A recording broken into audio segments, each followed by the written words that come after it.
大家好，我是云飞。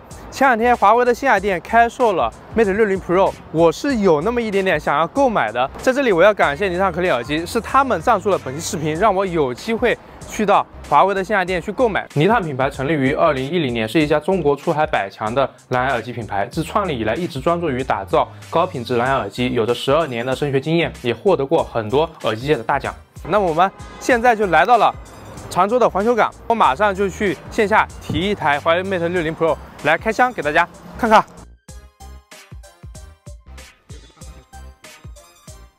请问一下，哪位是？这位是来拿手机的是吗？对，来拿手机的。是银色的吗？啊，是的。手感我也不知道。也是买60的。666。给您确认一下 ，Mate 60 Pro 12加512的白鲨银。好的。再跟您核对一下型号。Mate 60 Pro 12加512的白鲨银。我给你拆开了。好的。那附加的那个华为的 Care 什么？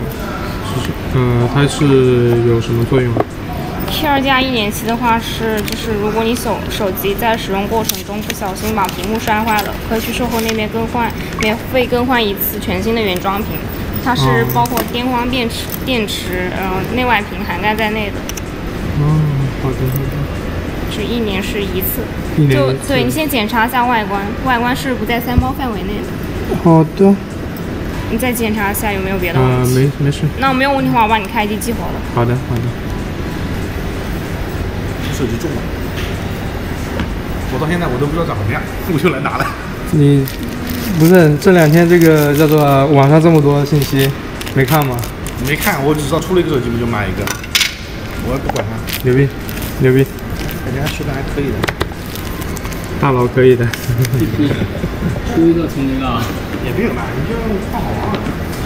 可以。它给我的第一感觉就是沉甸甸的，然后质感真的是非常好啊，确实就是有这种高端机的这种感觉啊。说实话，和苹果拿在手里的感觉是真的非常的像啊。袋子是吧？对。好嘞。好啦，我们已经买完了一个华为 Mate 60 Pro 的机子，然后还送了一个运动水壶和一个鸿蒙3.0的袋子，这7000多块钱还是遥遥领先的。我已经使用华为 Mate 60 Pro 这台手机10来天了，本期视频将是10年老米粉来看待华为 Mate 60 Pro 的视角，因为是很久之后第2次使用华为手机，有很多大家看起来可能见怪不怪的东西，我可能会觉得很惊奇，大家不要见怪。首先是买它理由，在放出来的时候，我好像还刚看着 OPPO 的发布会，还吃瓜了蛮久。后面看大家的视频越来越多，心里说实话也就越来越痒，想要冲动支持一波。讲实在的，没有什么太大的想法，就是想支持一下国产的芯片，然后体验一下华为的生态，在后续也可以出一些华为生态的内容。于是有了咱们的这一故事。外观咱们就简单来看一下。这个拼接是真的挺好看的，镜头星环的过渡也比较舒服，然后食指的这部分依然会和小米13 Ultra 一样触碰到这个位置，但因为是圆滑的过渡，手指是比较舒服的一个质感，不会硌手。星环底下隐藏后置麦克风，这点也很绝，背后的一体性很强。开关键按键红色作为点缀，整体机身圆润过渡，大家觉得这个外观设计如何？我个人觉得是颜值巅峰了，我这买的还是挺值的，特别是看到了 Pro 加，我觉得 Pro 的颜值是更 OK 的。来到机身的正面，无疑最瞩目的是这3颗红绿灯了，不知道是习惯了现在各类的挖孔刘海，还是其他啥原因，这是我用了这么久没有觉得任何的不适，一到手就觉得挺习惯的，特别是这个注视亮屏的功能，用起来是真的舒服呀，而且识别率还贼高。这几天里面我体验最明显的有2点，一是华为的一些传统特色，比如敲击截屏，比如手势截屏，还有文件中转账，这些都是比较高频使用的功能，也确实很方便。2是系统和MIUI 的差别，我现在用着小米的13 Ultra， 应该是MIUI 14体验最好的机子了。但说句真的，在流畅度的体验上，在细节的体验上，确实和华为 Mate 60 Pro 的鸿蒙 4.0 有比较大的差距，就比如说应用的后台。MIUI 的后台是直接拖拽，很跟手，也没有什么问题。鸿蒙我们一样来滑动，你会发现它是非线性运动，应用之间有互动，接近现实的感觉，你会觉得它好像更灵动细腻一点。应用推出后台也同样可以看到差别，不是说鸿蒙这样一定很好，但确实会比 MIUI 舒服很多。这样的细节在二者之间也还有很多，只能说鸿蒙牛逼。这舒服的动画确实和苹果是一个级别的。在接着讲硬件之前，大家不妨来看看Litan Clear，这是一款半透明的入耳式耳机，很有未来科技感。充电盒全部由一层透明亚克力包裹，舱盖更是直接透明，一眼就可以看到里面的耳机本体，本体也是透明设计，直接可以看到内部的主板、电池，这感觉就是透明探索版。之前超级火的事情，现在来到了耳机领域，这未来科技感直接拉满。就算不听歌，就这样放在这儿，也可以盯着看好久。和 Mate 60 Pro 放在一起就是绝配。讲真的，这是我最近见过的最有意思的耳机了，外观真的是一绝，佩戴也很舒服。采用了12毫米的生物振膜动圈喇叭，蓝牙 5.3， 支持通话降噪，整体的续航配合充电盒40个小时没有问题。我去周遭玩的那段时间，就带着它，只需要100出头的售价就可以买到一款如此精美的耳机，我个人觉得还是挺值的。除了外观，实力上它也是绝不含糊，支持游戏模式，支持官方 APP， 在 APP 里面可以设置自定义 EQ， 这都是基础操作。除了这个，还有自适应 EQ， 这个真是一绝，直接根据你的情况来调整出最适合你自己的 EQ。在性价比里面，它肯定是最好看的那一波，有需要的可以下手，毕竟这么漂亮的耳机，谁会错过呢？到了大家关心的硬件方面，在镜头方面，主摄搭配超广角，然后是3.8倍的长焦。这里我提一个小小的疑问，华为取景器的这个感觉是一直都是这样的不？就是有点过度锐化的感觉，但拍摄出来的经过计算之后，又是一张挺不错的照片。这里说句实话，用过小米13 Ultra 再用这个取景就有点很难适应。拍照方面，我晚点专门做一期视频和小米13 Ultra 专门做对比。这次我们就简单看一下拍摄的照片，还是非常不错的，特别是华为的微距，真的是巨，很棒。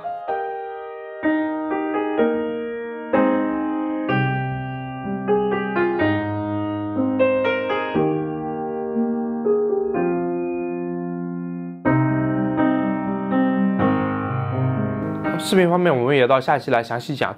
最大的一个感受，我可以现在来提一下，就是视频模式全摄像头都支持 4K 60帧，而且在录制过程中还可以不同摄像头顺滑切换，这点真的是很 nice。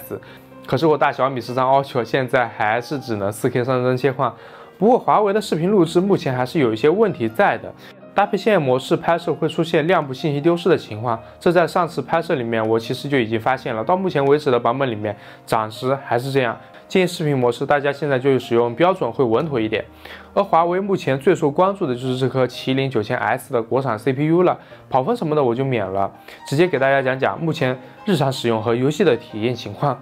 在日常使用的情况下，目前没有遇到什么卡顿的问题，当然是在绝大部分情况下，在一些比较热的情况还是会偶尔掉帧，但这种情况很少。个人实际感受就是机子在日常使用的时候确实会有一点温度，但得益于它的巨大散热板，这个热量的分布很平均的很离谱，这点在后面的游戏测试大家可以看到。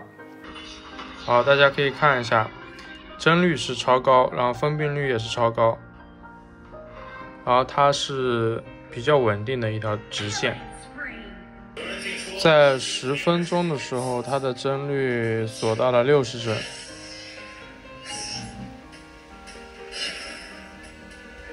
但在此之前，它一直是稳定的120。好，第一局我们赢了，我们来看看它能不能回到120啊。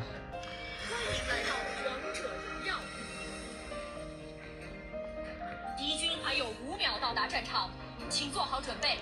好，现在的温度来到了最高是43度，然后此时第二把嘛，现在是第二把，它这个帧率又来到了120帧，然后华为的调度是这样子，你在英雄死亡之后，它是会降到60帧的，但是在你复活之后，它是会立马回到120帧，这点我觉得是非常不错的。这一局虽然输了，但是从这里开始，从15分到38分，它其中有将近20多分钟的时间，它全程都是120帧。这一点是非常不错的啊，而且也很让我意外，因为之前10分钟左右它就进行了一个降到60帧，但是这是打了20多分钟啊，而且现在温度来到了31度啊。现在我们再来看一下，大家看一下，现在的最高温度还是43度，就是说它在这个31度的室温里面，它的这个温度值差不多打个王者只能到43度，我觉得控制的也是非常不错啊。我这边测试环境大概是这样子，现在这边最高的温度还是40度左右，但因为它是金属的嘛，所以它传到手上，它会有比较明显的感觉，就会感觉比较烫。而且我们看它这个热量的分布，基本上是平均的。再看一下背面，背面的温度，因为它背部也是使用了一整块这个散热板，所以它背部的温度也是比较平均。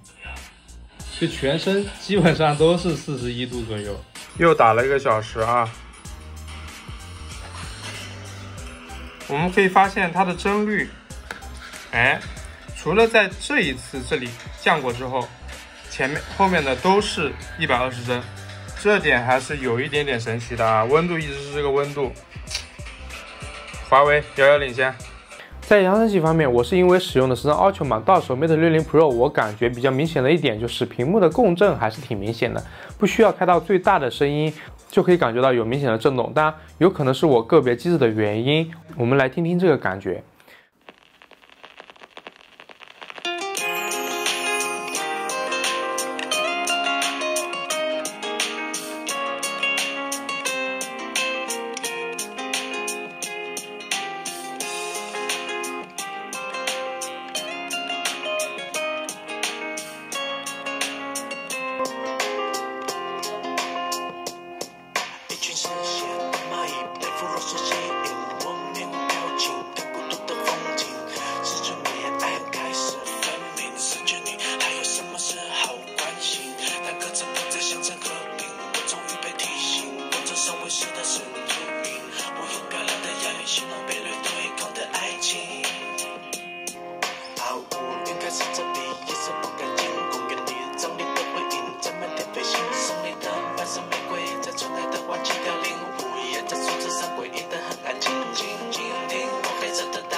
我在这段时间的使用下还是挺喜欢它的，除了上面提到的这些东西，在日常的操作上，鸿蒙 4.0 确实有很多很不错的功能和流畅度。像我在主页也就放了一个教育中心，里面居然还挺多免费的课程，当然也有很多收费的课程。这个花粉可以说说你们长期使用的感受。